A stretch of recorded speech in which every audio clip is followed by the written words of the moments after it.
Boa noite, viajantes dos sonhos e curiosos do desconhecido.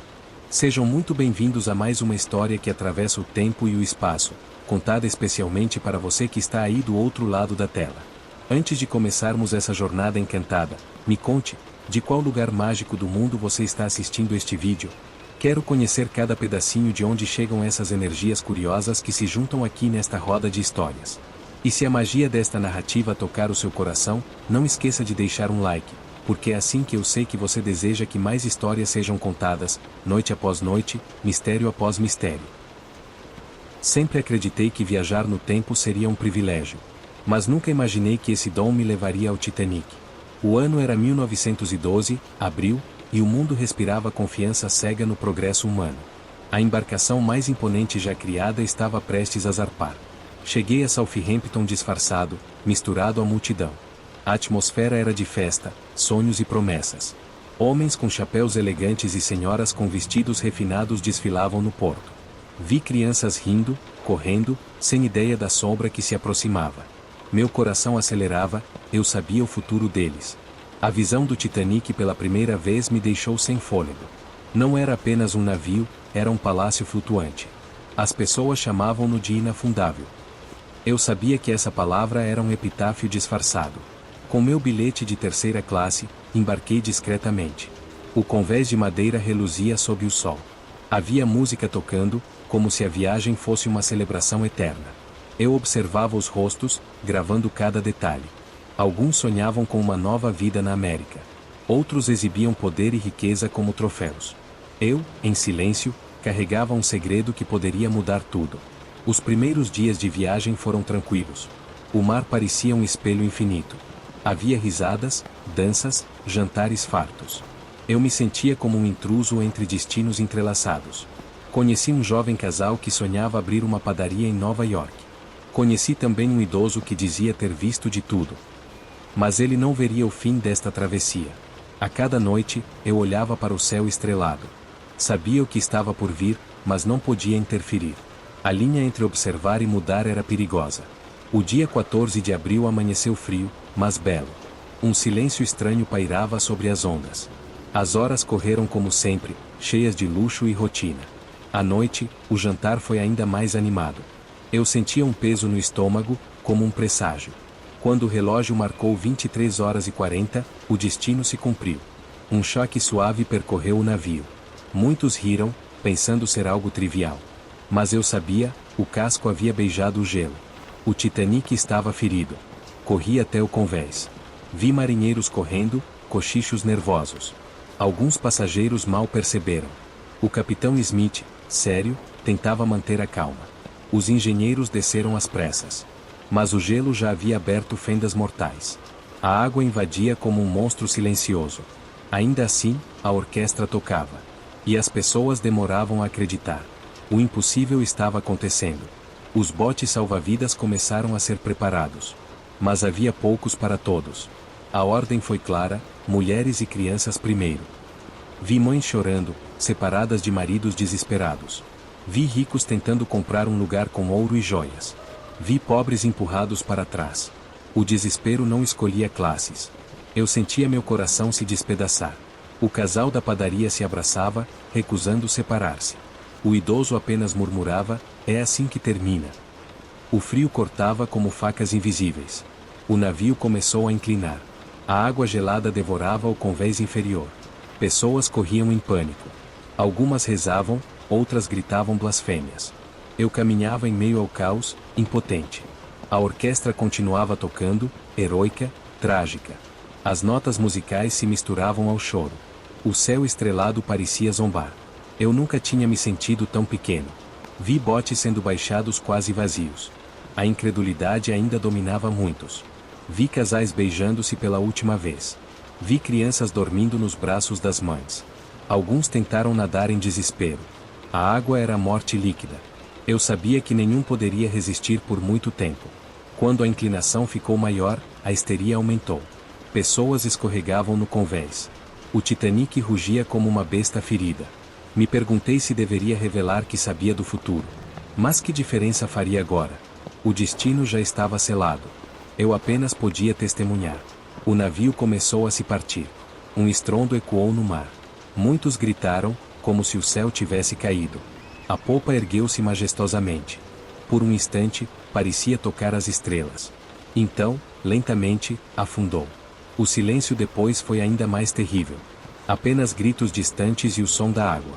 O Atlântico havia engolido o gigante. E milhares de vidas com ele. O frio era insuportável. Vi corpos imóveis boiando, como bonecas de pano. Vi sobreviventes nos botes, em choque, sem lágrimas. Eu tremia, não de frio, mas de horror. O casal da padaria não estava entre os botes. O idoso também não. A madrugada arrastou-se lenta. Eu não sabia se chorava ou gritava. O tempo parecia zombar de mim. Eu tinha visto o naufrágio mais famoso da história. Mas nada parecia grandioso, apenas cruel. O sol nasceu pálido, indiferente. O mar agora estava calmo, como se nada tivesse acontecido. Os sobreviventes estavam mudos, traumatizados. Ninguém ousava cantar, sorrir ou rezar. Era como se a esperança tivesse morrido também. Horas depois, o Carpathia surgiu no horizonte. Uma miragem de salvação. Resgatou os sobreviventes, um por um. Vi rostos pálidos, olhos vazios. Mas também vi a força silenciosa da vida. Eu sabia que carregariam esse trauma para sempre. Eu, porém, carregaria a memória eterna. Ser testemunha do Titanic era uma ferida que não cicatrizava. O tempo podia me levar a qualquer era, mas eu jamais esqueceria aquela noite. E até hoje, quando fecho os olhos, ainda ouço a música da orquestra se perdendo nas águas geladas do Atlântico. Viajar no tempo sempre me fez sentir como um intruso. Mas algumas datas marcam o mundo de forma tão brutal que ninguém pode esquecer. Eu fui enviado para 2001. Nova York estava viva, pulsante, cheia de pressa. A manhã de 11 de setembro nasceu clara, ensolarada. O céu azul parecia pintado à mão. O vento leve corria entre os arranha-céus. Havia crianças indo para a escola. Homens de terno apressados com seus cafés. Mulheres rindo enquanto atravessavam ruas. Eu me posicionei perto do World Trade Center. As torres gêmeas brilhavam ao sol. Elas eram símbolos de poder, de orgulho, de modernidade. O coração financeiro do mundo batia ali. Eu sabia o que estava para acontecer. E meu corpo tremia por dentro. Olhava os transeuntes e pensava, vocês não têm ideia. O relógio marcava pouco depois das 8 da manhã. Aviões cortavam o céu, como sempre. Mas um deles carregava um destino sombrio. Às 8h46, o primeiro impacto. Um estrondo surdo fez o chão tremer. O Boeing 767 perfurou a Torre Norte. Um jato de fogo e fumaça explodiu contra o céu azul. Pessoas gritaram, pararam, correram sem saber para onde. Eu senti o choque atravessar minha alma. O impossível havia se tornado realidade diante de mim. Vidros, papéis, destroços caíam como chuva maldita. O cheiro de combustível queimado enchia o ar. A cidade parou em horror. Sirenes começaram a ecoar. Bombeiros e policiais corriam contra o fluxo. Homens e mulheres, em lágrimas, apontavam para o céu. Da torre, fumaça negra engolia os andares. Pessoas apareciam nas janelas, acenando por socorro. Algumas batiam panos brancos. Outras olhavam fixamente para o abismo. Eu sabia que muitas fariam a escolha mais cruel: pular. Vi corpos despencando como sombras, num silêncio indescritível. O tempo parecia suspenso. Às 9h03, outro rugido cortou os céus. Um segundo avião, o voo 175. Ele mergulhou contra a Torre Sul. A explosão iluminou a cidade inteira. Um clarão de fogo e desespero. A multidão gritou em uníssono. Agora não havia dúvida, era um ataque. O impossível se repetia diante dos meus olhos. O céu azul estava manchado de cinzas. O mundo nunca mais seria o mesmo. Caos absoluto tomou conta das ruas. Pessoas corriam em todas as direções. Telefones tocavam sem resposta. Pais buscavam filhos. Estranhos se abraçavam em pranto. A fumaça escura crescia como uma tempestade viva. Helicópteros circulavam impotentes. Eu sentia um nó no estômago. Não importava quantas vezes viajasse, não havia como se acostumar. A tragédia tinha cheiro, som, peso. Dentro das torres, heróis anônimos subiam escadas. Bombeiros avançavam contra a fumaça. Homens ajudavam mulheres, estranhos viravam irmãos. O tempo corria rápido demais. E então, às 9h59, a Torre Sul desmoronou. Um rugido apocalíptico ecoou. O chão tremeu como em um terremoto. A poeira engoliu ruas inteiras. Eu mal conseguia respirar. A cidade virou noite em pleno dia. Vi pessoas emergindo cobertas de cinzas, como fantasmas. Olhos vermelhos, passos trêmulos. Muitos ainda seguravam bolsas, pastas, papéis inúteis. Outros caminhavam de mãos dadas em silêncio. A dor era coletiva, insuportável. Eu ouvia vozes chamando por nomes. Muitas nunca seriam respondidas. A esperança se desfazia no ar pesado. E antes que a poeira baixasse, veio o golpe final. Às 10h28, a Torre Norte cedeu. Mais um rugido. Mais um colapso de concreto e aço. Mais vidas engolidas em segundos. O coração de Nova York se despedaçou. O silêncio que veio depois era sobrenatural. Apenas sirenes, gemidos e o vento entre os prédios. Eu caí de joelhos, impotente. Eu havia visto guerras, catástrofes, impérios caindo. Mas nada comparava-se a essa dor. Era a queda de um símbolo diante dos meus olhos. A cidade inteira estava em choque. Milhares vagavam pelas ruas, atônitos.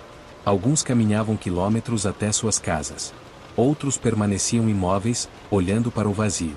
O cheiro de fumaça queimava a garganta. Aviões no céu agora significavam medo. O tempo parecia ter parado. Mas dentro de mim, tudo queimava. Eu queria gritar, mas minha voz se perdeu. Eu só conseguia assistir. À tarde, o sol ainda brilhava, mas ninguém o via. A cidade estava coberta de cinzas. Pessoas deixavam mensagens em cartazes. Você está bem? Me ligue. Nomes rabiscados à pressa se espalhavam pelas paredes. O silêncio das respostas era a parte mais cruel. Voluntários distribuíam água, máscaras, abraços. Estranhos ajudavam estranhos como nunca. Entre a dor, nasceu uma chama de união. Mas a ferida era profunda demais. Quando a noite chegou, o céu estava vazio. Apenas fumaça e o som distante das sirenes. Nova York, a cidade que nunca dorme, chorava. Eu olhava para o vazio onde antes havia torres. E sentia o peso do mundo sobre mim. Eu sabia que aquele dia mudaria o curso da história. Mudaria nações, guerras, destinos. Eu, viajante do tempo, nunca esqueci aquele cheiro. Nunca esqueci os olhares perdidos. E até hoje, quando fecho os olhos, ainda vejo o céu azul se partindo em fogo e cinzas. Viajar pelo tempo é como abrir portas para o inesperado. Mas algumas portas escondem horrores que eu gostaria de esquecer. Dezembro de 2004. Eu cheguei à costa de Sumatra, na Indonésia. O calor úmido grudava na pele. Era uma manhã comum para milhares de pessoas.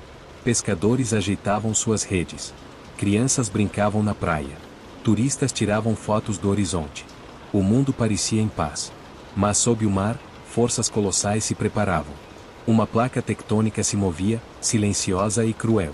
Às 7h58, o chão da terra se partiu. Um terremoto de magnitude 9,1 sacudiu as águas. O mar engoliu a energia como um monstro despertando. Na superfície, poucos sentiram o tremor. Apenas um pressentimento estranho percorreu o ar. Pássaros se agitaram, como se fugissem de algo invisível. Cachorros latiam em desespero. Eu sabia o que vinha. As águas começaram a recuar. Primeiro lentamente, depois com violência. Peixes se debatiam na areia seca. Crianças corriam para recolhê-los, rindo. Turistas tiravam fotos, fascinados. Mas eu via a tragédia escondida nesse espetáculo. O mar estava apenas tomando fôlego. Pessoas apontavam, confusas, sem imaginar o perigo. Eu gritava em silêncio, impotente. Como avisar milhares de que o abismo vinha do mar? Minutos depois, o rugido começou. Um som profundo, como trovão subterrâneo. No horizonte, uma parede líquida erguia-se. O tsunami vinha como um exército imparável. Primeiro parecia lento. Mas em instantes, tornou-se veloz e monstruoso. Pessoas olharam, congeladas pelo medo. Algumas tentaram correr. Outras ficaram paralisadas. Eu sabia que não havia escapatória para muitos. A primeira onda atingiu com fúria. Casas de madeira desmoronaram como brinquedos. Barcos foram lançados para o interior. Pessoas foram arrastadas como folhas ao vento. O grito coletivo se misturava ao estrondo da água. Eu vi mães tentando segurar os filhos. Vi idosos incapazes de correr. Vi turistas largando câmeras e correndo tarde demais. O mar não fazia distinção. Todos eram iguais diante dele. As ondas avançavam cada vez mais fundo. Ruas inteiras desapareciam sob a água. Carros flutuavam, batendo uns nos outros. Palácios e cabanas eram destruídos com a mesma violência. O cheiro de sal, lama e desespero dominava o ar. Pessoas gritavam por ajuda, engolidas pelo turbilhão. Crianças sumiam em segundos. Eu queria estender as mãos, mas era inútil. O tempo me tornava observador, não salvador. E isso me dilacerava.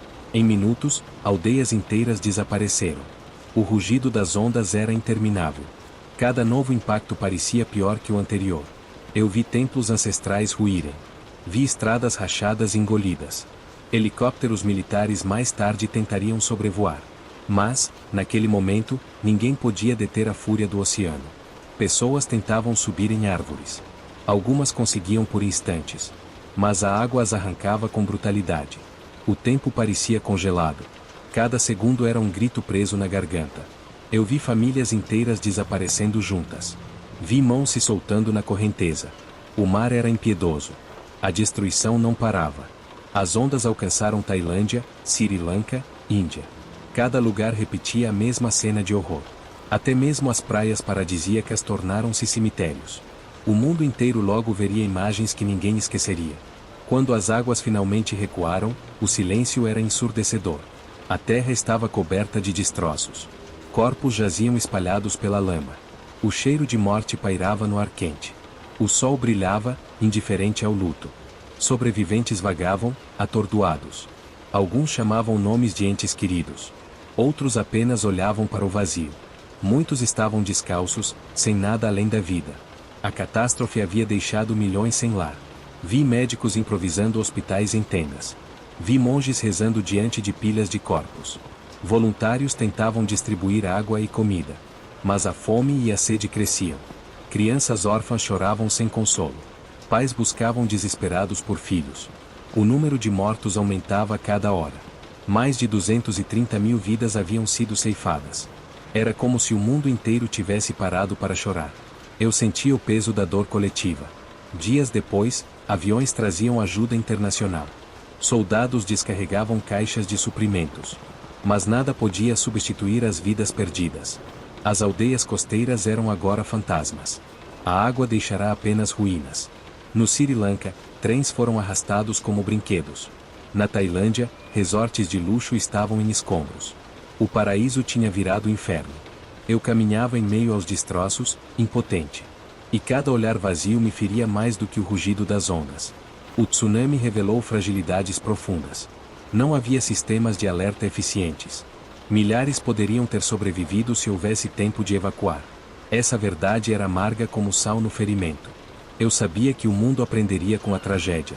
Sistemas globais de alerta seriam criados depois. Mas o preço pago foi monstruoso.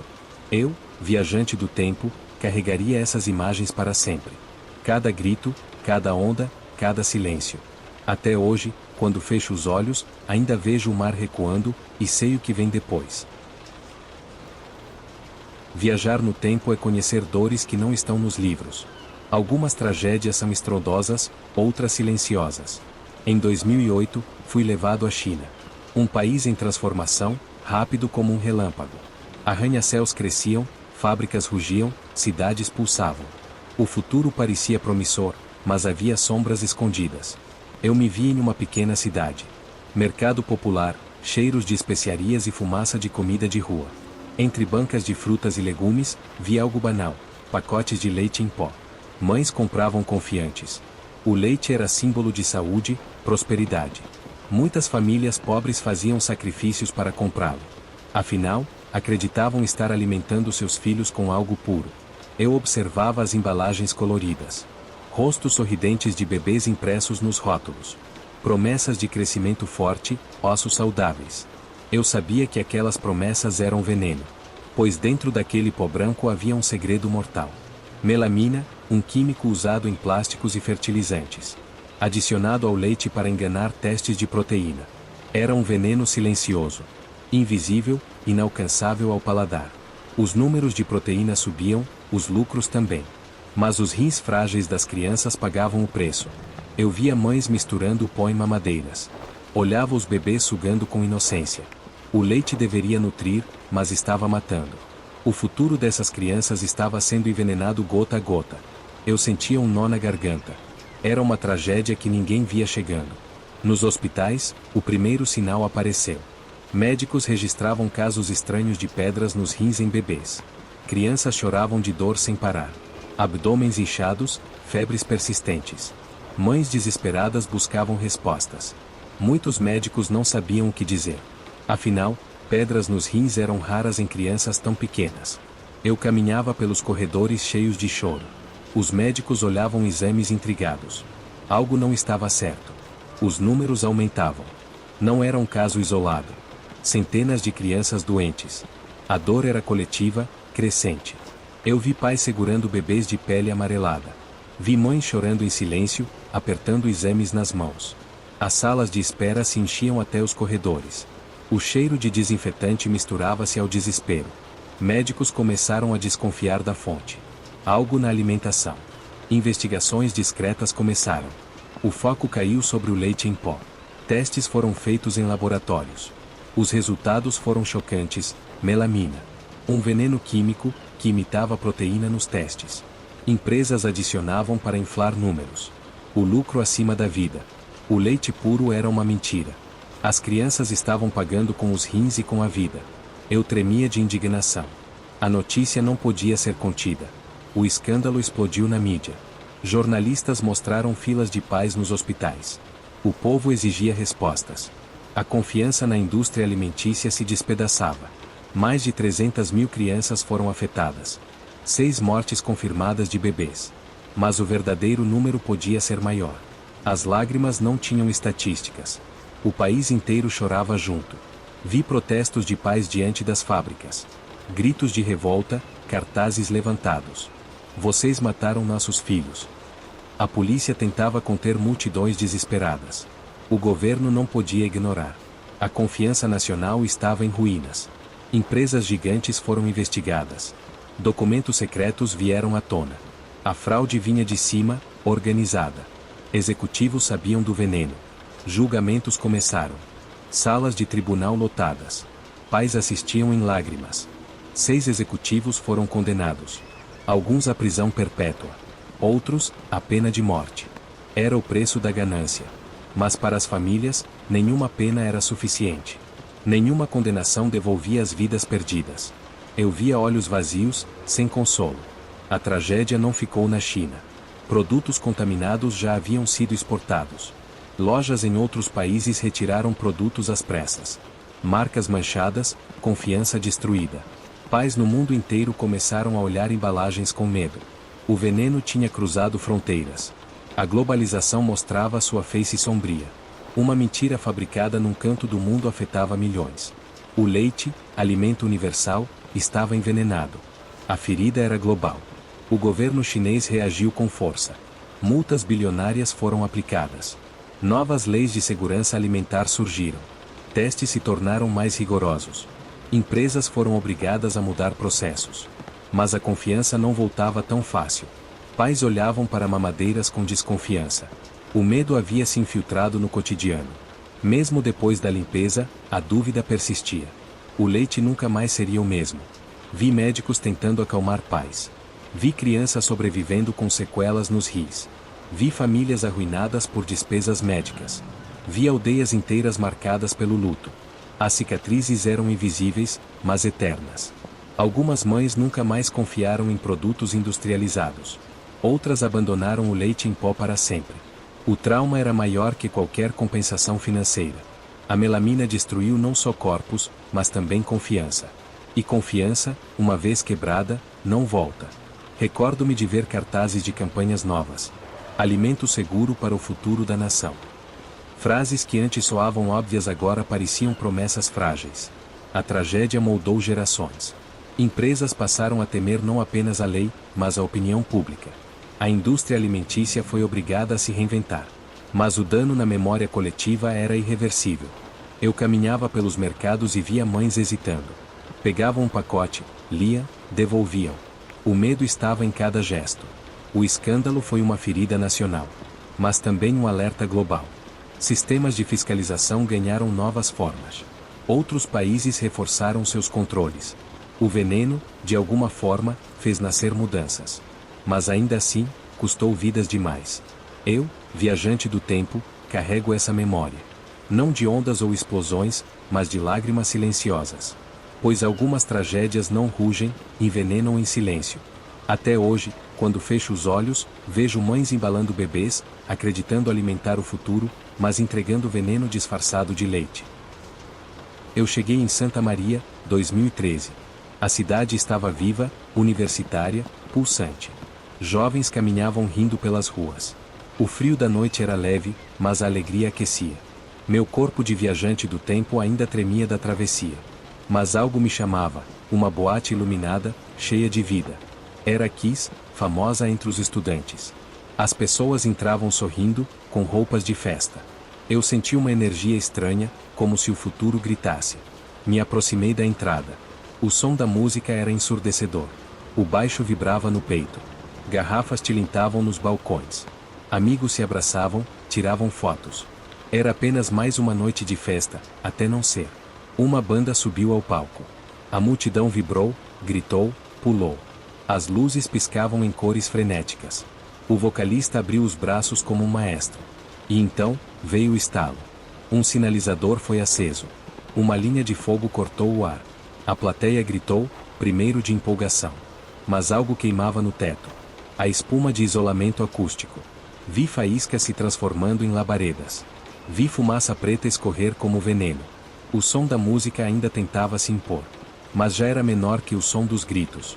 Eu gelei. O fogo crescia rápido. As chamas se espalhavam pelas paredes. O teto se transformava em carvão vivo. Jovens olhavam para cima, sem acreditar. Uns riam nervosos, outros filmavam. Mas a fumaça engolia o ar. Vi o pânico nascer nos olhos deles. Alguém tentou correr para a saída. Mas a multidão era grande demais. O calor crescia. Eu sentia o oxigênio rarear. A fumaça era tóxica, pesada, mortal. As pessoas tossiam, caíam no chão. Outras tentavam se arrastar. Um segurança gritava para manter a calma. Mas não havia calma possível. A porta era estreita. Muita gente não sabia para onde correr.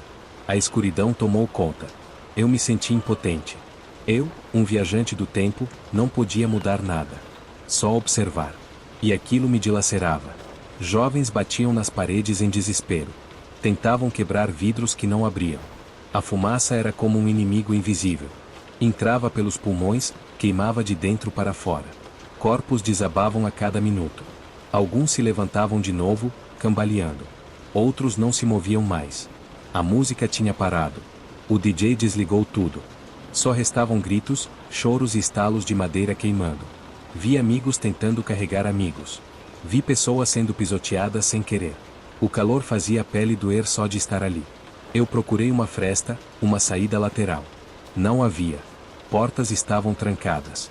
Cadeados, correntes, descuido fatal. O fogo não esperava. O tempo parecia correr mais rápido que nunca. Meus olhos lacrimejavam. Minha garganta ardia. Mas meu coração ardia ainda mais. Vi pais chegando do lado de fora. Eles corriam, gritavam os nomes dos filhos. Alguns tentavam invadir a boate. Policiais e bombeiros chegavam. Sirenes cortavam a madrugada. Mas o fogo já tinha vencido. Bombeiros lutavam com mangueiras, mas a fumaça era densa demais. Jovens eram retirados desacordados. Alguns ainda respiravam. Outros já não. Eu contei corpos. Perdi a conta. Vi mães caírem de joelhos na rua. Vi pais abraçando o ar, como se abraçassem os filhos que não voltariam. O chão estava coberto de cinzas e lágrimas. Era como se o tempo tivesse congelado no horror. Eu queria gritar. Queria voltar no tempo 5 minutos antes. Apagar o maldito sinalizador. Tirar aquelas pessoas dali. Mas não podia. Minha maldição era ver, não agir. O relógio interno da viagem pulsava no meu ouvido. Eu sabia, 242 vidas se perderiam ali. Jovens, quase todos universitários. Sonhos interrompidos. Risadas caladas. Futuro roubado. A cidade inteira amanheceria de luto. E o Brasil choraria com ela. Na manhã seguinte, os jornais explodiriam a notícia. Rostos estampados, histórias interrompidas. O país perguntaria, como isso aconteceu? E a resposta era cruel: negligência. Falhas de fiscalização. Saídas bloqueadas. Superlotação. Falta de segurança. Um conjunto de erros fatais. E o preço pago foi sangue e cinzas. No enterro coletivo, caixões alinhados lado a lado. Eu estive lá. Vi o silêncio pesar mais que qualquer grito. Pais, irmãos, amigos, todos vestidos de preto. Flores se amontoavam como se pudessem tapar o vazio. Mas o vazio não se tapava. Ele crescia. Uma ferida aberta em Santa Maria. E no Brasil inteiro. Anos depois, famílias ainda clamariam por justiça. Muitos responsáveis seriam julgados. Mas a sensação de impunidade permaneceria. Porque nenhuma sentença devolve uma vida. Eu, viajante, carrego essa noite comigo. Ela me persegue em cada salto temporal. Fecho os olhos e vejo a fumaça. Sinto os gritos ecoando em meus ouvidos. E lembro de cada rosto perdido naquela boate. O tempo não cicatriza tudo. Algumas dores permanecem vivas. Como brasas que nunca se apagam. O incêndio da Kiss foi mais que uma tragédia. Foi um aviso, cruel e definitivo. Que vidas são frágeis, e descuido custa caro demais. E eu sigo, no tempo, com esse peso no peito. Eu cheguei em Brumadinho como um espectador do tempo. Minha missão era observar, não intervir. O dia estava ensolarado, calmo, enganadoramente normal. As pessoas trabalhavam, caminhavam, riam sem pressa. Eu sentia o peso de saber o que estava por vir. A barragem parecia imensa, silenciosa, como um gigante adormecido. Ninguém ali imaginava que o colosso estava prestes a despertar em fúria. Eu vi operários entrando para mais um turno. Eles se cumprimentavam com naturalidade. Eu quase gritei: saiam daí, mas não podia. O futuro já estava escrito. Meus olhos não paravam de se fixar no paredão de rejeitos. A estrutura tremia levemente. O tempo desacelerou para mim. Eu ouvi um estrondo profundo, como trovão vindo das entranhas da terra. A barragem começava a se romper. A cena se abriu diante de mim como um pesadelo real. Milhões de metros cúbicos de lama começaram a se mover. A parede marrom desceu como um monstro descontrolado. Eu vi caminhões sendo engolidos em segundos. Pessoas corriam, mas era inútil. A lama era mais rápida que qualquer passo humano. Gritos cortaram o ar. Eu fechei os olhos, mas continuei ouvindo. Uma avalanche de barro arrastava tudo em seu caminho. Eu senti o chão tremer sob meus pés. O vento trouxe poeira e cheiro metálico. Uma onda de calor estranho me atingiu. Vi casas inteiras se partirem como brinquedos. Árvores se dobraram, esmagadas pela lama. Um trator desapareceu em segundos. Pessoas tentavam subir em telhados. Mas os telhados afundavam junto. Um cachorro latia desesperado até ser tragado. Eu queria correr, mas estava paralisado. Era como assistir ao fim do mundo em câmera lenta. A lama avançava sem piedade. O som era ensurdecedor, como 1000 tambores de guerra. Eu vi trabalhadores tentando ligar para familiares. Nenhum deles conseguiu terminar a ligação. O restaurante da mina foi engolido. Mais de 100 pessoas estavam lá dentro. Nenhum grito resistiu. A lama cobriu tudo. Eu vi ônibus escolares sendo levantados como folhas secas. O campo verde virou um deserto marrom. O céu azul parecia zombar do inferno na terra. Eu quis fechar os ouvidos, mas não podia. Choros, pedidos de socorro, silêncio súbito. Eu registrei cada olhar desesperado. Uma mulher tentou salvar 2 crianças. As 3 desapareceram na onda. O rio Paraupeba foi tomado em minutos. Peixes boiavam mortos quase de imediato. O cheiro de morte se espalhou. Helicópteros chegaram tarde demais. Eu vi bombeiros olhando atonitos para o mar de lama. Ninguém sabia por onde começar. Trabalhadores da Vale se abraçavam chorando. Eu vi um deles cair de joelhos. Outro gritava: meu irmão está lá. As sirenes não tocaram a tempo. O protocolo falhou. O relógio marcava poucos minutos desde o rompimento. Mas parecia uma eternidade. O silêncio depois foi pior que o barulho. Onde antes havia comunidade, só restava lama. Eu vi roupas boiando, brinquedos partidos. Um violão despedaçado. Uma bicicleta retorcida. Objetos comuns viraram fantasmas de vidas. Eu senti o peso do desespero coletivo. O tempo me permitia andar entre os destroços. Cada passo afundava na lama pegajosa. Eu não podia ajudar ninguém. Essa era a minha maldição. Eu vi resgatistas com cães farejadores. Os cães choravam junto. Eles também sentiam a tragédia. O sol desceu lentamente. A noite trouxe frio e medo. Famílias se reuniam em escolas improvisadas. Procuravam nomes em listas intermináveis. Muitos nomes nunca seriam riscados. Eu vi uma mãe desmaiar ao saber da filha. O luto era coletivo. A cidade inteira se vestiu de lama. Homens rezavam em silêncio. Mulheres seguravam fotos molhadas. Crianças perguntavam: cadê o papai? Eu engoli seco, preso ao papel de testemunha. Helicópteros iam e vinham. Corpos eram retirados lentamente. Alguns irreconhecíveis.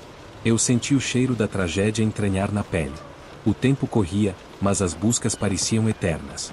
Dias depois, o número de mortos subia. Cada nova vítima confirmada era mais uma ferida. Eu vi jornalistas tentando encontrar palavras. Nenhuma era suficiente. Políticos apareceram. Prometeram justiça. Mas o povo só queria seus mortos de volta. Não havia consolo. O rio seguia envenenado. Eu vi peixes apodrecendo às margens. Agricultores choravam suas plantações perdidas. A água nunca mais seria a mesma. Crianças bebiam de garrafas plásticas. O futuro se tingiu de ferrugem. As indenizações viraram números frios. Mas nenhum dinheiro ressuscita 270 almas. Eu gravei os rostos. Cada um deles me acompanharia para sempre. A lama secou em algumas áreas. Mas a cicatriz permaneceu. Eu toquei o barro endurecido. Senti que ele guardava ecos de gritos. Cada grão de lama era um testemunho. Eu caminhei pela estrada partida. Vi cruzes improvisadas erguidas no barro. Flores murchavam rapidamente no calor. Mas simbolizavam resistência. O povo de Brumadinho chorava junto. O Brasil inteiro chorava. O mundo assistia horrorizado. Mas eu estava dentro. Eu respirei o pó. Eu ouvi o silêncio pesado. Eu vi os olhos vazios dos sobreviventes. A dor era coletiva, mas solitária. A cada segundo, eu queria gritar. Mas minha voz não me pertencia. Eu era só um viajante condenado a ver. A história não podia ser mudada. Eu só podia registrar. A lama me envolvia como memória eterna. O tempo queria me puxar de volta. Eu me despedia de cada vítima em silêncio. Quando deixei Brumadinho, carregava comigo o peso de 270 almas. Diário de um viajante do tempo sem data, pois o tempo é meu carrasco. Algures entre o eterno e o efêmero, 26 de dezembro de 2004. Eu sou um espectro, uma ferida aberta que atravessa os séculos. Minha sina não é viver, mas testemunhar, um observador condenado a carregar o peso da história sem jamais tocá-la. Meus olhos são câmaras escuras, gravando cada grito, cada colapso, cada vida arrancada pela indiferença da natureza ou pela fragilidade humana. Não posso intervir, não posso salvar. Sou apenas um eco preso no vazio, escrevendo este diário como quem lança garrafas ao mar, esperando que alguém, algum dia, compreenda o que é ser um prisioneiro do tempo. Hoje, estou nas costas da Índia, onde o Oceano Índico se levantou como um deus vingativo, e eu, mais uma vez, só posso assistir. O céu estava claro, um azul cruel que não pronunciava nada. Eu estava em uma praia em Tamil Nadu, perto de Chennai, onde o sol brilhava sobre pescadores consertando redes e crianças brincando na areia. O ar cheirava a sal e esperança, aquele tipo de manhã que faz a vida parecer simples. Então, a terra tremeu, um rugido surdo vindo das entranhas do mundo. Não era meu primeiro terremoto, já vi cidades desmoronarem em Gujará, 3 anos antes, mas este era diferente. O mar recuou, como se respirasse fundo, e eu soube, com a certeza amarga de quem já viu demais, que a tragédia estava vindo. A água voltou como uma muralha negra, alta como montanhas, com uma fúria que não distingue inocente de culpado. Vi as ondas engolirem a praia, arrancando redes, barcos, vidas. Um menino, com olhos arregalados de terror, correu em direção à mãe, mas a água foi mais rápida. Ele desapareceu sob a espuma, e o grito dela cortou o ar, mais agudo que o rugido do oceano. Quis correr até eles, estender a mão, mas minha maldição me mantém preso, um observador, nunca um salvador. Meus pés estão acorrentados por fios invisíveis, e minha voz é apenas um sussurro que o vento ignora. As vilas costeiras de Tamil Nadu desmoronaram como se fossem feitas de sonhos frágeis. Casas de palha e concreto foram reduzidas a escombros, misturadas com redes de pesca e brinquedos quebrados. Nas ilhas Andama e Nicobar, a devastação foi ainda mais cruel. Ilhas inteiras pareciam apagadas do mapa, engolidas por um mar que não perdoa. Vi corpos flutuando, como oferendas a um Deus que nunca responde. Uma mulher, agarrada a um pedaço de madeira, chorava por nomes que não voltariam. Anil, Priya. Cada sílaba era um corte no meu peito, que não sangra, mas sente. O cheiro era insuportável, sal, lodo e morte. A areia, antes dourada, agora era uma lama pegajosa, coberta de destroços e memórias. Caminhei entre os sobreviventes, invisível, enquanto eles cavavam a terra com as mãos, procurando os que amavam. Um velho pescador, com o rosto marcado pelo sol e pela dor, segurava uma rede rasgada, como se fosse tudo que restava de sua vida. Ele não chorava, talvez já tivesse secado suas lágrimas, como a mãe engujara. Ou talvez soubesse, como eu, que o sofrimento é um ciclo que não explica a si mesmo. Por que estou aqui? Qual é o sentido de testemunhar tamanha destruição? O tsunami não escolheu suas vítimas, levou crianças, mães, pescadores, turistas, ricos e pobres, como se a natureza quisesse lembrar à humanidade sua insignificância. Mas eu, que vejo o antes e o depois, pergunto, por que a dor é tão universal, tão inevitável? A história é uma tapeçaria de tragédias, e eu sou forçado a contar cada fio, cada ruptura, sem jamais costurá-la. Mais de 16 mil almas perdidas na Índia, 230 mil no mundo, números que carrego como pedras no meu peito, cada uma com um nome, um rosto, um sonho interrompido. Enquanto o sol se punha sobre a devastação, vi os primeiros resgates, barcos improvisados, soldados, voluntários. Havia esperança nos olhos de alguns, mas também desespero, o tipo que nasce quando você percebe que o mundo que conhecia não existe mais. Nas ruas de Chennai, ouvi sussurros de orações, hindus, muçulmanos, cristãos, todos pedindo respostas que eu também não tenho. Será que a dor humana tem um propósito? Será que essas tragédias são lições que nunca aprendemos? Ou será que o universo é apenas indiferente, e eu, um tolo, busco sentido onde não há? Minha impotência é uma ferida que não cicatriza. Quis gritar para os pescadores correrem, quis puxar a menina da palmeira, quis dizer à mulher que sua Priya não voltaria. Mas sou apenas um espectro, um diário vivo que registra o que não pode mudar. Cada tragédia que testemunho, o terremoto em Gujarat, a lama em Mariana, os hospitais lotados em Wuhan, se acumula em mim, como camadas de cinza sobre um fogo que nunca apaga. O tsunami de 2004 não foi apenas uma onda, foi um lembrete de que a humanidade vive à beira do abismo, construindo vilas onde o mar pode reclamar tudo. Às vezes, vejo lampejos de resiliência, os sobreviventes reconstruindo, as comunidades se unindo, as sirenes de alerta que a Índia instalou depois. Mas a esperança não apaga o que vi. Ela apenas cobre a dor com uma fina camada de tempo, e eu, que existo fora do tempo, não encontro consolo. Carrego os rostos de Tamil Nadu, os gritos das ilhas Andama, o silêncio dos que se foram. Minha maldição é lembrar o que a humanidade tenta esquecer, que somos frágeis, mas insistimos em sonhar. E agora, o tempo me puxa novamente. Outra tragédia me espera, outro peso para carregar. Escrevo porque é tudo o que posso fazer, um viajante sem destino, um narrador sem voz, condenado a ser o guardião silencioso da dor humana.